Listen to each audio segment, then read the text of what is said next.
Onda tingi te era tuzi te in profunda sicura sonda. Onda tingi te era tuzi te in profunda sicura sonda.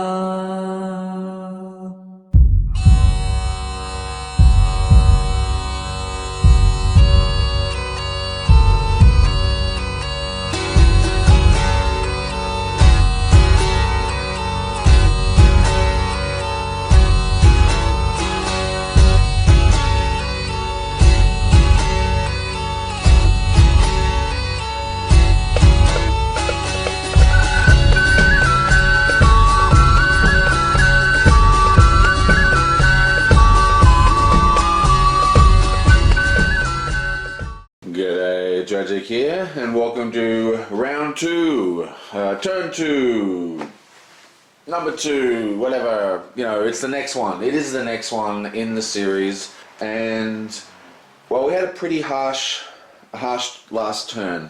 Lynn got absolutely nailed by a very vicious creature, and we have two options. Basically, Lynn and the healer can move to the same location, or the healer can move to Lynn's location. But I think we're actually just going to move the healer to Lynn's location. Now, it's true that we could have actually evaded the siren, because there's an ability on the wooden bridge that says you may discard 2 cards to invade an encounter. But I really thought I had that. I mean, anyway, apparently not. So, first thing I'm just going to do is untap all my heroes, so I know that they haven't been used. And we're actually going to select Lynn as our first character. So, let's grab a deck. 1, 2, 3, 4, yeah, she's got all 5 cards. Let's do this. Now, the first thing she can do in any turn before you actually do any kind of, you know, moving or stuff, is that you can actually trade.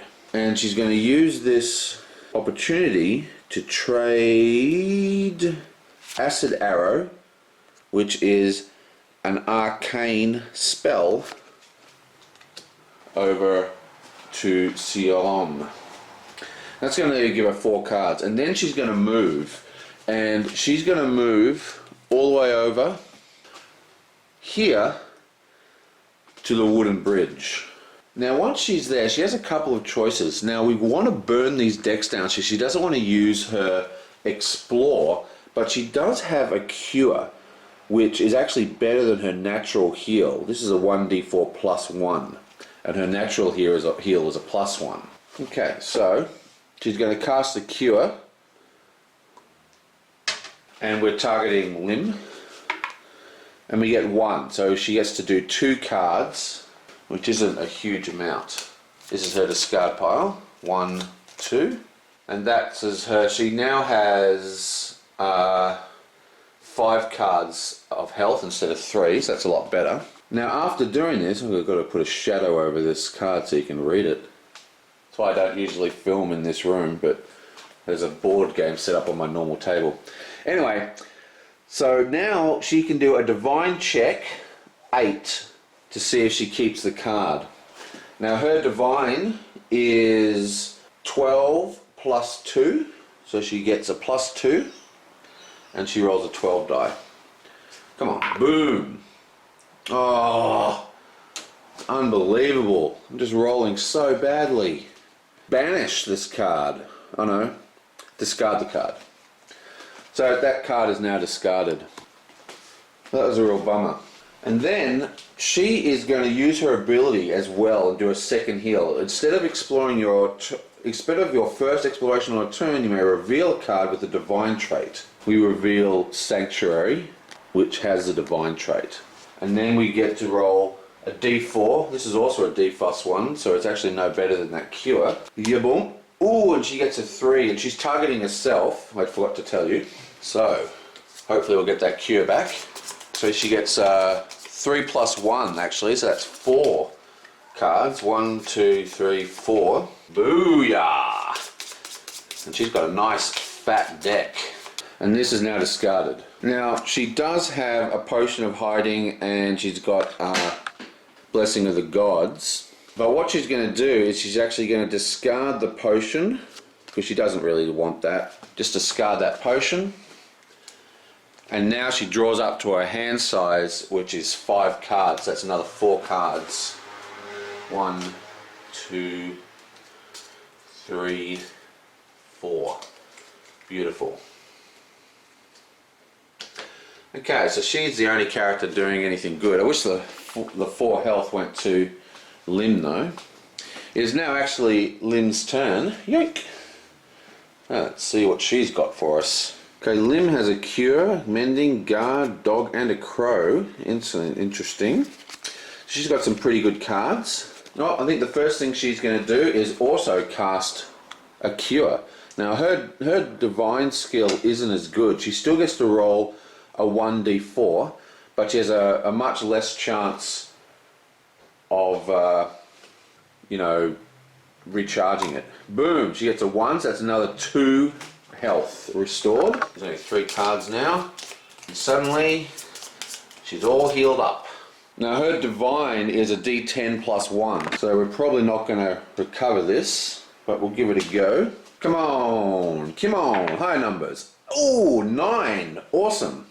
So the cure is recharged instead of being placed back in the discard pile, because it says do a divine 8 check to recharge. Sweet! Recharged. And now Lim is actually going to encounter the location. And it is a giant gecko. Okay, so this is an 8 to kill. Lim still hasn't got any weapons of any sort, which is really bad. Combat 8. Wow, this is... why did I do this? Well, I've got no choice, I guess. Well, we reveal the dog. That gives her a D4. That's a natural D4. That gives her an extra D4. And Kyra is going to play a blessing. Speaking about blessings, I forgot to advance the blessing deck. So that's Kyra's blessing, and this is Lim's blessing. Discard this card to add 2 to a non-combat charisma check. Kyra discards a blessing. That adds another D4. And Hask is also going to discard a Blessing of the Gods. Actually, you may recharge a card to... okay, actually. So he's not going to do a blessing. He's going to recharge a card and he's going to recharge the Blessing of the Gods. No, he's not. He's going to recharge the Amulet of Life. And that's going to add another D1, another D4... as well. I know what I'm saying. Right, so we have her natural D4, we have the D4 from the ally that was revealed, we have a blessing from Kara, and we have a assistant bow shot from Hask. So still pretty bad. It's a 50-50 chance now at least. Come on, you boom. 3, 4, 5, 6, and this is unusual because it's upside down, another 4, which means we have killed the gecko. Woohoo! Okay, so that gecko is gone. Stick that in the trophy pile, and I think we're going to call that. This comes back to his hand. She's still got 1, 2, 3, 4. She is going to discard the dog and draw back up to 5. 1, 2, 3, 4, 5. Okay, so that's Lynn done. Tap you, tap you. Now reveal the next blessing. Whoop! It is just a normal Blessing of the Gods, and it's Sajan's turn. Sajan is still at the prison. Let's go to the prison. Yoink! Night Watch. Okay, so this is a really good one. Another guard at the prison. That's awesome. What have we got here? You can do a wisdom, a perception, or a charisma and diplomacy. So what he's going to do, he is going to discard the potion of glibness, banish this card, and choose a character at your location to succeed at a diplomacy check. So we're just going to discard that and automatically succeed at this diplomacy 6, because his wisdom is only 8 and he has no diplomacy. and his charisma is only a D6, so we're just going to do that. And this goes actually back into the box. It's completely out of the game. Yoink. And this Watchman goes into his hand. Let's see what he does. Recharge this card to add 1d10 to your perception check. Check. Discard to explore your location. Awesome. Now he has a really terrible hand. I'd like to actually just discard him straight away and do another explore, but he's really got no way of. Well, I guess he always has his dexterity, which is a 10 plus 2 for attacking. Oh, I don't know. I think we're going to risk it. I mean, we've got the blessing deck's marching on. We've got to take risks. So I'm going to down discard the Night Watch that we just gained and draw the next card. Yoink! Ooh, leather armor. Awesome.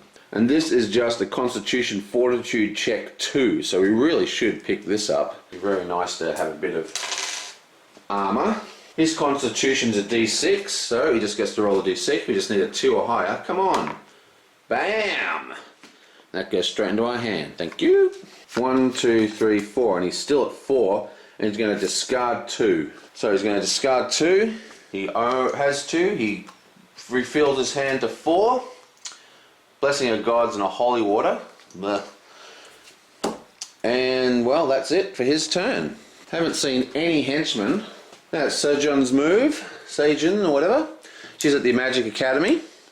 Now she picked up this also, the Acid Arrow, so that goes into her hand. So let's just flip the Blessing deck. Discard this card to add 2 to a Constitution. And grab her hand. Okay, what have you got for us? This shouldn't be a problem. She's a bit of a beast already. Yoink! Mirror Image, another Arcane. What's this thing do? I'll deal with the effect when I want to cast it. It's only a Intelligence Arcane 6. If you are dealt damage by a monster during your turn, you may discard this card to roll 1d4, and on a result other than 1, reduce the damage to 0. Roll again for each additional sorts of damage for the rest of the turn. If you don't have Arcane Skill, banish this card. Wow, that's amazing. Wait. If you are dealt damage by a monster during your turn, you may discard this card to roll 1d4 on a result other than 1. That's amazing. So she's basically immune to damage. That's pretty cool. So we definitely want this. So this is a Arcane 6. Now her Arcane level is +2 with a d12. So we have a better than 50% chance of this. I don't want to spend any blessings on this because we're kind of burning through them. Come on. Oh, I really want this. I want it! Booyah! Oh wait, what am I rolling this for? This is a +2. 5, 6, 7. I should probably re-roll that. Call that cocked. Okay, so boom! Thank you. Okay, so I win this. Yoink! And it goes into my hand. Nice. Now, do we have a way of exploring again? Yep. She's got a guide, so she's going to discard the guide to explore a second time. Booyah! Ooh, and it's our first guy. That's alright. Sonia's a beast. Okay, so for starters, before encountering, recharge a card of your choice from your hand. So this is my hand. I think we're going to recharge invisibility because we don't need that. Yeah, we're going to recharge invisibility. Nice. And then she's going to cast Acid Arrow, kindly given to her, taught to her by good old Kyra. For your combat check, discard this card to roll your Arcane die plus 2d4s with the Acid trait. So boom. So her Arcane is 2 plus a d12 plus she gets 2d4s. So that's odds are in our favour. Come on 8. Bam, booyah. Wow, 15, 16, 17, 18, 19. Absolutely destroyed him. Yoink.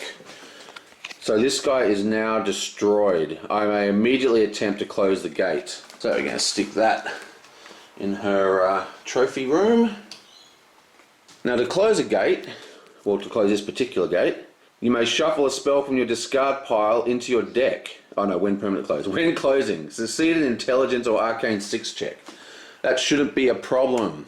She is arcane, is a d12 plus 2.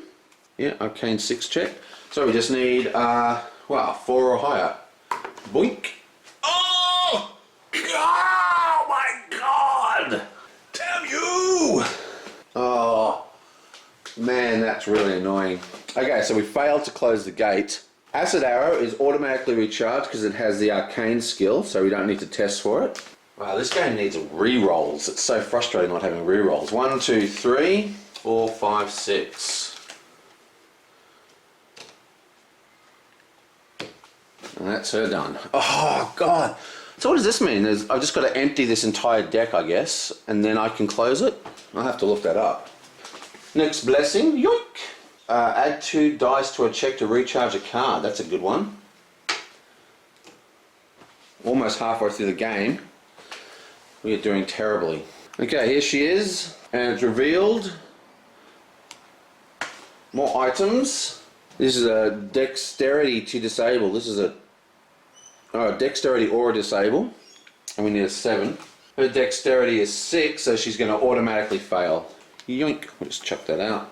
Okay, now she has only got weapons in her hand, so she's got no way of drawing another card, doing another explore. So she's going to keep the mace and discard all 3 of her other weapons. She's going to keep the spike chain as well, and then discard the other 2 weapons, and then she has to draw another 2 cards. Leather armor and a matlock. Oh man. So this is done and done. Okay, so next blessing. Boom. I don't think we're going to win this. Now, he's only got 3 cards because he used one already. He's got quite a lot of stuff here. I think I'm going to move him to the cage. The cave, beg your pardon. Now the cave is an interesting one. I don't think I've read this one out yet.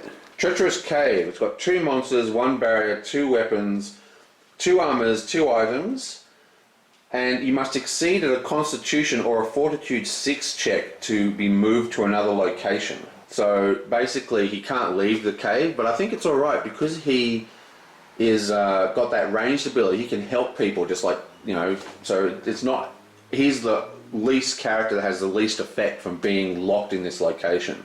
So, it's exceeded a wisdom or survival 7 check. I think he's got a high survival. It's alright. 6 plus 2. Alright, anyway, that's where he's going. So, let's encounter that. Oh, let's read the back. Hidden at the base of an overgrown cliff, the entrance of this cave yawns open, black and ominous. The crude carvings surrounding it simply imply that it is no natural cavern. Perhaps it's the home of a hermit, a smuggler's den, or a lair of something worse. Regardless, there's no easy way down to the entrance, suggesting that whoever or whatever claimed this place doesn't welcome visitors. Well, prepare for husk. Boom. Wooden shield. Check to acquire. Constitution 4. His constitution is a D12. Oh, can I use fortitude? Yes, I can use fortitude. So he gets a plus 2. Yoink! 6, 7, 8. That passes. Yoink. And this goes into his hand. And he has a blessing which he's going to use. And out comes the next card. Yoing! Half plate. This one is a Constitution Fortitude, so it's the same deal. 1 plus 2 is 3, so that is a failure. He's out of blessings, so he can't do another travel. Discard. And I guess he's going to draw a card. Yoink. Get a crow.